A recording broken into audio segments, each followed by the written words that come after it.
Salut Jérôme, comment ça va? Salut Jean-Philippe, ça va bien? Les vacances content de te retrouver. Bah ouais, c'était bien les vacances? Ouais, c'était bien, c'était frugal. Frugal? Oui, barbecue, aioli, tout ça quoi. Ah, aioli, trop aioli, fort, tu l'as, tu vois, j'ai mis tout l'été à y penser. Je me suis dit, celle-là, je vais la sortir à Jean-Philippe. Bon, on peut la faire, on peut la lancer du coup, cette nouvelle émission. Parlez-moi d'IA. Mesdames et messieurs, bonjour. Je suis un super ordinateur Carl, cerveau analytique de recherche et de liaison. C'est une machine qui ressent les choses. On nous raconte n'importe quoi sur l'IA. Alors, qu'est-ce que tu en dis, Kit? Moi, je n'en dis rien du tout. Que la créativité, elle reste du côté de l'humain. Bonjour à toutes et à tous, je suis Jean-Philippe Clément et avec Jérôme Sorel en réalisation, merci à lui. Bienvenue et bon retour sur Parlez-moi d'IA. Nous avons 30 minutes pour essayer de mieux comprendre ces nouveaux outils sous leurs aspects sociétaux, culturels, sociaux, éthiques, toujours un peu techniques et pourquoi pas politiques. Cette semaine, nous allons essayer de mieux comprendre et de réduire l'impact environnemental de l'IA générative. Cause Commune, 93.1 FM. Vous êtes bien sur Cause Commune, la radio des possibles. Cause Commune que vous pouvez retrouver sur le web cause-commune au singulier.fm, sur la bande FM à Paris, sur le 93.1 et le DAB+, également en podcast sur votre plateforme préférée. Vos likes, étoiles, commentaires, c'est notre seule récompense. Donc n'hésitez pas, en plus ça manipule les algorithmes et c'est cool de manipuler les algorithmes. N'hésitez pas si vous nous écoutez sur LinkedIn, également à nous ajouter et à liker cet épisode. Vous écoutez Parlez-moi d'IA. Nous avons quasiment clôturé notre première saison avec la publication de la spec IA frugale de l'AFNOR. Bon, si vous n'avez pas écouté cet épisode, je peux vous le conseiller. Allez hop, une autopromotion dès le départ, on y va. L'impact du numérique commence à être bien documenté. On sait qu'il représente 4% des émissions mondiales. Alors en France, c'est un peu moins, 2,5% grâce à son mix énergétique et son énergie bas carbone. Mais c'est quand même globalement plus que l'aviation civile. Et puis c'est en forte croissance. En tout cas, au moment où c'était calculé, on disait que c'était plus 60% qui allait arriver en 2040. Pourquoi je vous dis au moment? Parce qu'en fait, tout a changé. Et ces chiffres ne sont plus vrais. Ces chiffres, c'était avant. C'était avant ChatGPT, c'était avant la vague des outils d'IA générative et qui vient exploser tous les records, tous les compteurs, en générant des petits chats roses sur la plage, en générant des funitude. Funitude, c'est le mot que j'ai trouvé pour illustrer le cas présent, où c'est à la fois fun, mais c'est pour rendre fun des platitudes, juste parce que on a utilisé l'IA pour le faire uniquement. Eh bien, un collectif s'est monté pour lutter contre ces funitudes, ou en tout cas pour mieux les comprendre, pour mieux les envisager, pour mieux les mesurer, pour nous en faire prendre conscience et pour proposer des outils concrets qui viennent muscler l'aspect IA frugal. Ce collectif s'appelle GenAI Impact. Alors, je ne sais pas si ça se dit en anglais ou en français, ils vont nous le dire. Nous avons la chance d'avoir avec nous deux de ses membres qui viennent nous expliquer leurs objectifs et leurs combats.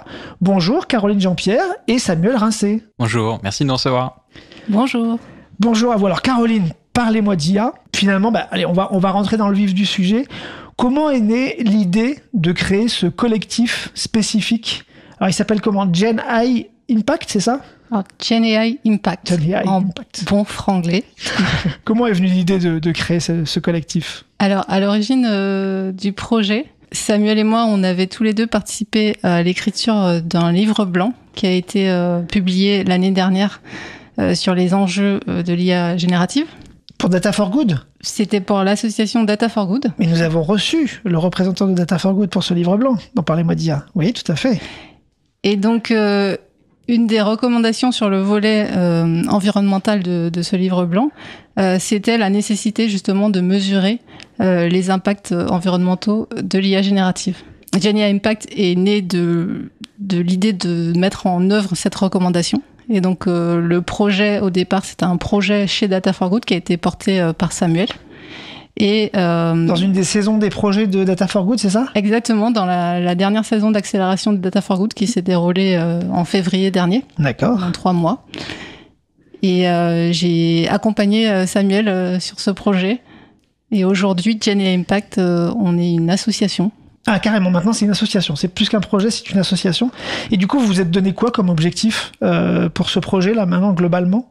Donc il y a 2 volets sur ce projet. Ouais. Il y a un volet qui consiste à développer une méthodologie pour évaluer les impacts.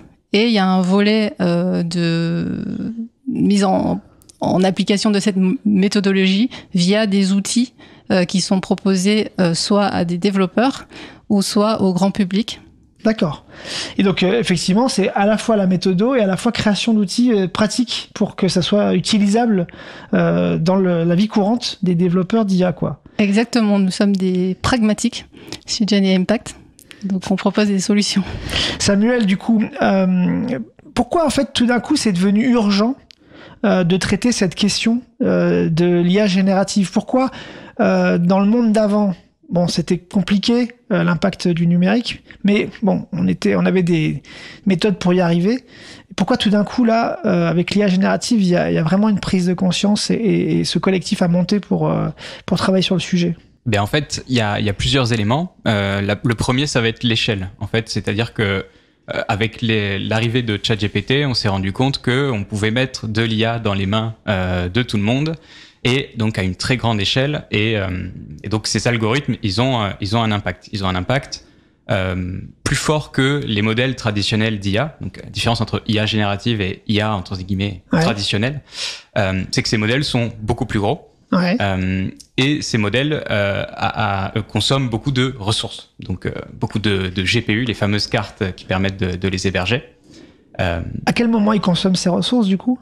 Alors, ils les consomment à la phase d'entraînement, c'est ce qu'on entend très souvent, mais également à la phase d'usage. En fait, il se trouve que ces modèles nécessitent donc beaucoup de ressources et beaucoup de serveurs, de data centers pour pouvoir être hébergés et disponibles au plus grand nombre. Et du coup, globalement, on le voit bien avec l'aspect IA Frugal de l'AFNOR, le moment crucial pour bien comprendre et pour bien définir finalement l'objet qu'on est en train de travailler, c'est le moment des définitions justement. Et vous partez pas de rien en termes de définition par rapport à cette question-là. Vous vous appuyez déjà sur des premiers travaux. Il y a déjà eu, je crois savoir, des outils qui essayaient justement de mieux mesurer l'impact de l'IA générative. Oui, tout à fait. Je pense qu'il y a un premier outil qui est aujourd'hui toujours un peu incubé à Data for Good, qui est Code Carbon. Ouais. C'est un outil qui permet en fait de mesurer la consommation énergétique et d'estimer les émissions CO2, donc les émissions carbone, d'un code, d'un modèle d'IA. Aujourd'hui, ce projet, il est toujours existant, il est toujours utile lorsqu'on fait tourner ces IA sur son serveur, sur son ordinateur, sur son smartphone. D'accord, en local, quoi, sur sa propre machine. C'est quand on est capable en fait de mesurer la consommation énergétique. D'accord. En revanche, ce que nous on essaye de faire avec un outil qu'on a développé pendant la saison, qui s'appelle Ecologit, c'est d'adresser le cas où le modèle d'IA ne s'exécute pas en local sur sa machine, sur son serveur, lorsqu'il est dans le cloud, dans des data centers. Et ça, comment vous arrivez, c'est quoi vos références pour arriver à faire ces calculs-là finalement? Alors, on a plusieurs références. La première, ça va être un projet de Hugging Face qui s'appelle LLM Perf, Leaderboard. Donc, c'est un projet de benchmarking. Donc, on va tester plusieurs modèles LLM open source et contrôler la consommation d'énergie en fonction de certains paramètres. Donc, c'est Hugging Face qui héberge différents modèles open source sur sa plateforme, qui finalement, parce qu'elle maîtrise sa plateforme, mesure les performances ou en tout cas les consommations des différents... Elle les mesure avec Code Carbon. Donc, ah oui, d'accord. C'est ça. Elle fait tourner Code Carbon sur ses propres serveurs, d'accord. Tout à fait. Mais du coup, elle mesure tous les modèles qu'elle héberge? Alors, c'est les modèles open source et les modèles qui ont été soumis par la communauté. Donc, ça, c'est une petite portion, c'est une portion conséquente parce que Hugging Face a beaucoup de modèles, mais ça reste une portion petite des modèles parce qu'aujourd'hui, il y a aussi beaucoup de modèles propriétaires. Donc, les OpenAI, Anthropic, certains modèles de Mistral ne sont pas ouverts et donc ne sont pas testés par cette plateforme. Et ça, quoi qu'il arrive, pour l'instant, c'est des modèles qui sont inatteignables en termes de mesure. Inatteignables, c'est-à-dire qu'aujourd'hui, nous, on les intègre, mais on les intègre en faisant des estimations, des simulations, hypothèses. Voilà, c'est ça. D'accord. On dit tel modèle a telle performance, on imagine à peu près son architecture, comment il fonctionne, et on estime les impacts. Mais la barre d'erreur, elle est forcément plus grosse quand on ne connaît pas le modèle et qu'on manque de transparence. Et pour revenir à Hugging Face, pourquoi, du coup, ils se sont attardés que sur les modèles textuels? Pourquoi ils ne font que des modèles qui génèrent du texte ou qui travaillent avec du texte? Et pourquoi ils vont pas vers les mesures autour des modèles qui génèrent des images ou des vidéos, qui semblent quand même beaucoup plus gourmandes aussi, globalement? Pourquoi on ne sait pas encore faire cette mesure-là, en fait? Alors, du côté de GameFace, donc le projet LLM-Perf, je pense que c'est un projet d'évaluation d'impact de LLM dans le cadre d'un outil qui développe, qui s'appelle Optimum. C'est tout à fait possible de reproduire ce genre d'expérience avec d'autres types de modèles, génération d'images, génération d'embedding, génération de vidéos. Quoique pour la vidéo, quand même, il y a beaucoup moins de modèles open source qui existent si on compare avec les autres tâches. Donc c'est possible de reproduire ces résultats. Juste aujourd'hui, ça n'a pas encore été fait. En revanche, il y a des projets en cours à Boa Vista, GameFace, qui sont d'aller créer ces fameuses databases d'impact de modèles, et donc de tout type de modèles, pas seulement l'IA générative d'ailleurs. Vous citez Boa Vista, là, c'est une autre source de données. Qu'est-ce que c'est un autre projet finalement à côté de tout ça? Qu'est-ce que ça cherche à faire, Boa Vista? Oui, tout à fait. Alors Boa Vista, c'est une association également française qui a un objectif, c'est de produire des méthodologies, des jeux de données, mais aussi des outils très proches de notre mission. Ouais. Comment ça se différencie? C'est quoi la différence entre votre projet et le leur? Là, ça va être plus généraliste sur l'impact de l'IT de manière générale. Donc, comment j'estime l'impact d'un serveur qui va être dans un data center? Comment j'estime l'impact d'une application web? Donc, il va y avoir ces types de projets. Et en fait, le GenAI Impact, c'est un peu né de la combinaison de ce qui a été étudié à Data for Good lors du livre blanc, mais aussi des connaissances méthodologiques qui sont utilisées à Boa Vista. Et donc, on utilise des données Boa Vista, notamment sur l'impact de la fabrication des serveurs, des GPU. C'est des choses qui sont développées côté Boa Vista. Des impacts environnementaux différents de ceux simplement de l'énergie? C'est ça, oui. En fait, ce qui est souvent mal pris en compte dans le numérique, c'est qu'il n'y a pas uniquement que la consommation d'énergie et il n'y a pas uniquement que les émissions de carbone. Il y a d'autres types d'impacts. Il va y avoir des impacts sur la consommation de ressources, de matières premières, des impacts sur la consommation d'eau. Alors, à la fois quand on est dans un data center et qu'on refroidit des serveurs avec de l'eau, mais aussi lorsqu'on produit des puces, on consomme beaucoup d'eau. Et l'autre erreur, c'est de ne pas prendre en compte les impacts de la fabrication du matériel. C'est parce que ça a un coût de remplacer ces GPU tous les 2, 3, 4, 5 ans dans les data centers. Qu'est-ce qu'on fait des GPU utilisés? Est-ce qu'on les jette? Est-ce qu'ils se retrouvent dans l'océan, etc. Donc ok, ça va plus loin qu'impact énergétique. Je comprends mieux. Caroline, on vient vers vous juste après la pause musicale. On a déjà bien posé finalement le premier objectif de votre collectif, qui est celui de mieux comprendre et de quantifier avec des aspects de compréhension des différents impacts. On va juste après la pause musicale parler du deuxième objectif, qui est la sensibilisation des utilisateurs.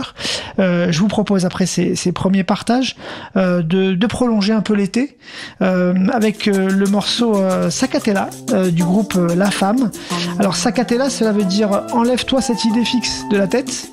C'est exactement le contraire de ce qu'on veut faire aujourd'hui avec GenAI et l'IA génératif. On veut pouvoir effectivement continuer à regarder tout le temps comment ça tourne et ce que ça consomme. Buscando otra polla, eres amoroso y es la polla, pero te comerá como una chupacabra.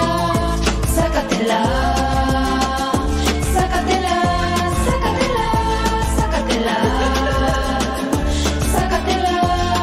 No lo sabes, eres una pepita que pierde tu tiempo para nada. Sácatela de tu cabecita antes de volverte loquito. Y yo te digo,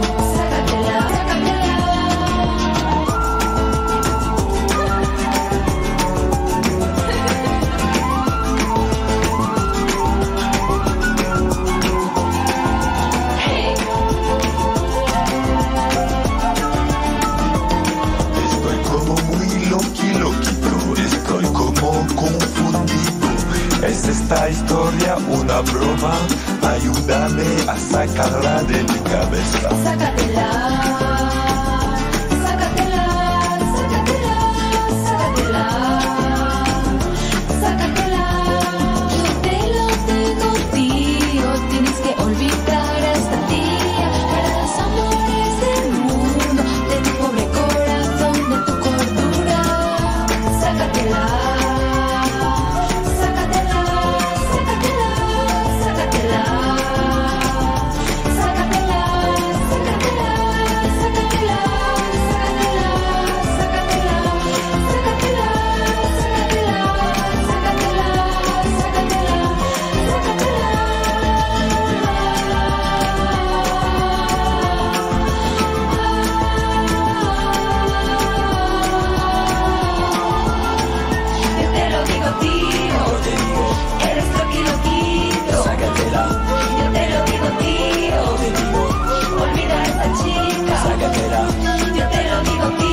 Merci le groupe La Femme, vous êtes toujours sur Cause Commune en FM 93.1 à Paris, toujours Parlez-moi d'IA, toujours l'épisode consacré à la manière de prendre en compte concrètement l'impact de l'IA générative avec Caroline Jean-Pierre et Samuel Rincet du collectif Gen AI Impact. Je vais finir par arriver à le dire correctement à la fin de l'émission, je vous assure.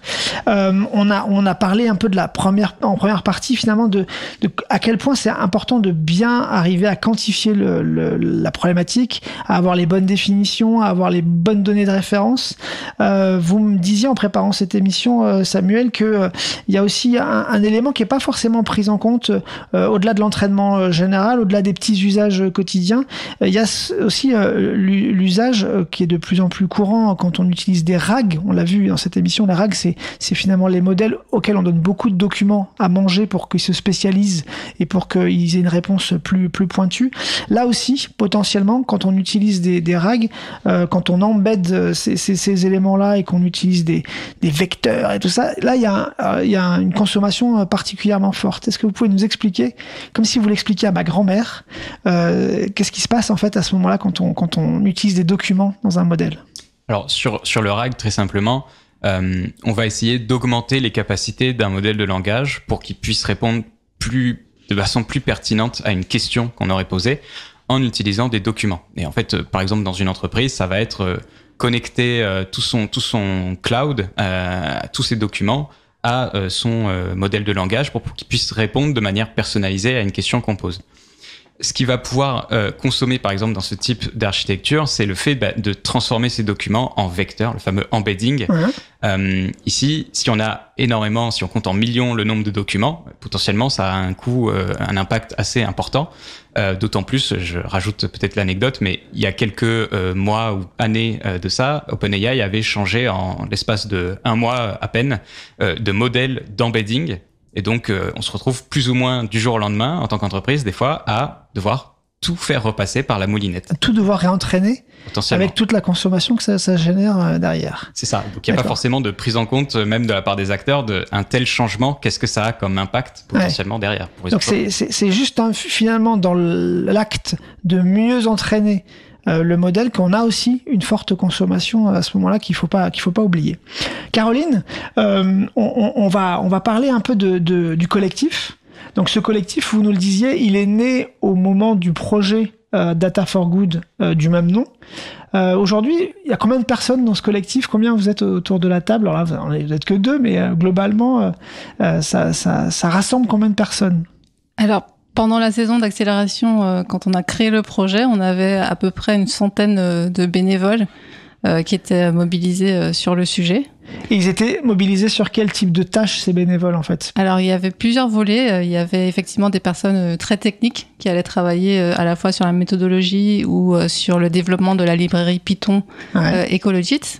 Et d'autres personnes qui travaillaient sur des sujets un peu plus transverses, comme la communication, l'organisation du projet. Il y en avait qui documentaient aussi la partie données pour essayer d'améliorer la manière de faire les calculs, potentiellement? Oui, il y avait tous les aspects, aussi bien de documentation de la librairie Python, le développement et la conception des outils, puisque on a aussi sorti Ecologist Calculator, et qui est un outil beaucoup plus grand public. On va en reparler juste après, effectivement. Mais du coup, aujourd'hui, que vous êtes une association, vous cherchez du coup un peu à faire en sorte que ce collectif qui s'est créé continue à vivre. Et c'est du coup les prochaines actions de cette association et de ce collectif, c'est justement de continuer à développer, à sensibiliser sur ce sujet. Absolument. Le projet Gen AI Impact, dès le départ, c'était un projet qui était destiné à durer. Et l'idée de faire une association, c'est de pouvoir continuer à développer de nouveaux outils, de continuer à alimenter les librairies Ecologits. On a ecologits.js qui est en cours de développement aussi. On a d'autres projets comme intégrer justement l'embedding dont Samuel parlait. Et tout ça, on peut pas le faire juste sur des projets d'accélération ponctuelle. Il faut que ce soit quelque chose de continu, et c'est pour ça qu'on s'est structuré en association. Et du coup, cette structure, elle a des cibles, j'imagine, elle a des publics cibles? Qui est-ce qu'on doit convaincre ou sensibiliser? Quel type d'acteur on doit convaincre ou sensibiliser quand on veut faire progresser la manière de gérer l'IA générative? Alors, j'ai envie de dire tous les acteurs économiques. Ouais. Donc, on s'adresse d'abord aux développeurs via Ecologit. Ouais, via les outils. Effectivement, ce sont eux qui sont à même de prendre des décisions sur les modèles qui sont plus ou moins gourmands. À travers ces développeurs aussi, on a les acteurs économiques, les entreprises, qui sont, ne serait-ce que pour leur image ou pour eux, leur mise en conformité par rapport aux normes environnementales et leur communication sur les impacts, qui ont besoin d'avoir des outils à leur disposition pour faire ces calculs. Et aussi, on s'adresse au grand public, parce que justement, l'une des différences avec les IA plus classiques, c'est que depuis la sortie au grand public de ChatGPT et tous les autres modèles d'IA générative, c'est que le grand public se l'approprie. Et donc, il y a des vraies questions... notamment sur la génération d'images, comme on en parlait en introduction, avec un humour plus ou moins intéressant à gérer, du coup, avec la génération d'images, de vidéos, alors qui sont pas mal, mais qui, du coup, on ne sait pas si c'est vraiment très utile, quoi, en fait, tout simplement. Donc, effectivement, avant l'IA générative, on avait beaucoup de photos de chats. Maintenant, on a toujours des photos de chats, mais elles sont générées. Elles sont générées avec beaucoup d'idées. Et donc, effectivement, il y a cette fascination et cet engouement de plus de créativité, mais tout ça, c'est stocké sur des serveurs, c'est stocké. Ça a un impact aussi sur l'environnement. Et donc, c'est important que le grand public puisse s'approprier. Vous essayez de mieux comprendre les IA. J'essaie de mieux comprendre les humains. Ça faisait longtemps mais elle est rentrée de vacances aussi, Elisa, du coup. Vous avez une question peut-être, Elisa? Tu crois que nous aussi, on pourrait avoir un humour IA? Ah, voilà, elle réagit à notre questionnement sur l'humour et sur l'humour généré par les IA génératives. Est-ce que vous pensez qu'il y a un humour IA? Est-ce que c'est... Voilà. Et qu'est-ce que vous pensez de cet humour IA? Alors moi, je pense qu'il y a un humour IA, mais c'est un humour qui est assez biaisé, comme les données qui alimentent les modèles d'IA générative. Donc, Et vous pensez que c'est un humour qui a de l'avenir? J'espère que non, parce que je pense que c'est un humour très masculin. D'accord, ouais, très bien. Et au-delà de ça, dans sa conséquence environnementale, cet humour-là, il vous inspire quoi? Alors sur les impacts environnementaux, effectivement, je pense que cet humour-là n'est pas nécessairement bon pour la planète. Oui, c'est ça. C'est pas très constructif globalement. Très bien. Mais j'espère que ça va pas froisser Elisa de comprendre que son humour IA a des grosses conséquences sur la planète. On parlait justement de la liaison entre la sensibilisation des acteurs et des utilisateurs et aujourd'hui leurs obligations environnementales. Est-ce que vous pensez que on est sur une démarche qui finira par rentrer avec encore une fois des specs comme celle de l'IA Frugale, avec vos outils, avec vos sensibilisations? Est-ce que c'est quelque chose où on va pouvoir finalement, alors je pose la question à tous les deux, mais vous pouvoir rentrer dans une logique un peu plus normative où les entreprises vont être obligées finalement de se poser ces questions-là dans leur développement? Peut-être Caroline, si vous avez... Alors je pense que oui, parce que effectivement avec les normes, ne serait-ce que la CSRD, en tout cas l'Europe pour le coup est vraiment précurseur là-dessus. Alors CSRD, il faut traduire du coup. Qu'est-ce que du coup c'est la norme européenne qui permet justement de se poser des questions sur les éléments environnementaux. Voilà, qui va obliger les entreprises à faire un reporting extra-financier sur leurs impacts environnementaux. Et on pourrait y glisser des questions sur la manière de développer l'IA, quoi. Et vu que l'IA va s'intégrer dans de plus en plus de produits et que toutes les entreprises cherchent à intégrer l'IA, il n'y a pas de raison que les entreprises cherchent aussi à communiquer sur les impacts environnementaux de leurs produits qui intègrent les IA génératives. Sur la bonne manière de travailler avec l'IA. Vous vouliez compléter, Samuel ? Éventuellement, oui. Je pense que ça va quand même relativement dans le bon sens. On voit les cloud providers un petit peu, par exemple, s'emparer du sujet, créer des calculettes carbone. Alors, elles ont beaucoup de défauts, elles sont pas parfaites, etc. Mais en tout cas, il y a un petit peu d'évolution. On peut essayer d'être un peu optimiste. Ce qui nous manque aujourd'hui, c'est un vrai acteur de l'IA générative, comme un OpenAI, un Mistral, un Anthropic. totalement transparent de ce point de vue-là. Qui soit transparent sur ce point de vue, qui publie des chiffres, ce serait super. Ouais. Faudrait qu'on propose ça à Skyway, non? C'est l'acteur français justement qui fait de l'hébergement et qui pourrait du coup, un peu comme Hugging Face finalement, avoir des éléments de comptage de ce qui se passe sur ces serveurs. Ça pourrait être intéressant. Et du coup, pour pouvoir le faire, il faut des outils. Et il faut des librairies, et puis il faut des JS, tout ce qu'on a évoqué. Alors, qu'est-ce qu'il y a aujourd'hui sur étagère et qu'est-ce que vous projetez comme outil à proposer à la communauté des développeurs IA? Alors, donc aujourd'hui, on a une librairie Python qui permet donc de s'intégrer avec les projets déjà existants pour ajouter le calcul d'impact. Ouais. On prévoit... Ça marche comment? Moi, j'y connais rien. Encore une fois, comme avec votre grand-mère, c'est-à-dire que c'est une librairie que vous pouvez appeler en plein milieu de votre code IA et qui va d'elle-même, finalement, comprendre ce qui est en jeu, ce qui est en train de se jouer en termes de consommation. C'est ça. C'est même encore plus simple que ça. En fait, on fait un appel au début. On dit « j'initialise, j'active Ecologit ». Et après, Ecologit va être capable, la librairie, d'intercepter les appels qui sont faits à un serveur et de regarder qu'est-ce qu'il y a dans cette requête, de dire les impacts de cette requête, ça va être tant, et de remonter cette information. En fait. Ouais, complètement. D'accord. Donc ça, c'est ce qui existe déjà. C'est disponible. Donc, chers développeurs IA qui nous écoutez, n'hésitez pas à venir utiliser cette librairie pour vos prochains développements. Et qu'est-ce que vous projetez de créer? Eh bien, cette même librairie, mais dans un autre langage, JavaScript. Donc, cette fois, qui va peut-être s'adresser, par exemple, aux développeurs web. Donc, ceux qui font des interfaces ou des chatbots dans les applications web pourront aussi ajouter l'impact.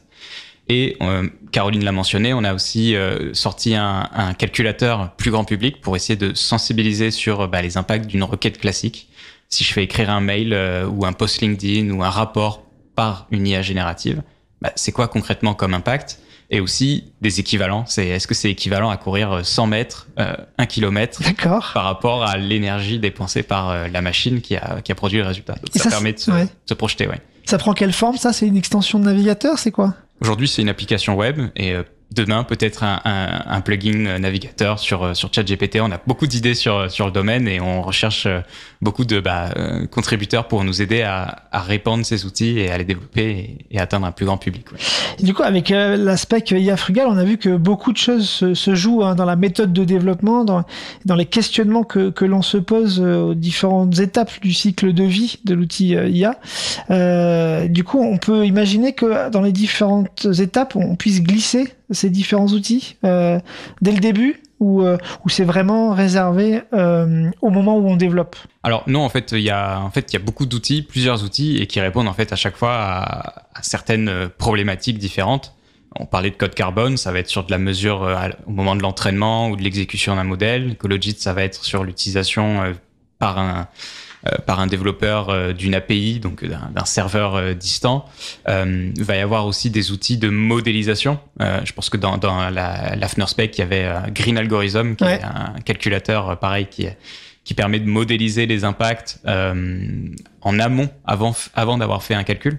Donc, ce qui permet d'anticiper, quand on développe de l'IA en entreprise, d'anticiper les impacts potentiellement. Très bien. Écoutez, je crois qu'on a fait un peu le tour. C'est le moment de conclure. Si on doit conclure et qu'on doit venir vous aider, on a envie là. Ça y est, vous nous avez donné envie de venir vous contribuer. De quoi vous avez besoin aujourd'hui? Et c'est quoi les prochaines étapes de votre grand projet? Alors aujourd'hui, on a besoin de contributeurs. Donc si vous êtes développeur, n'hésitez pas à nous rejoindre pour essayer d'enrichir les outils.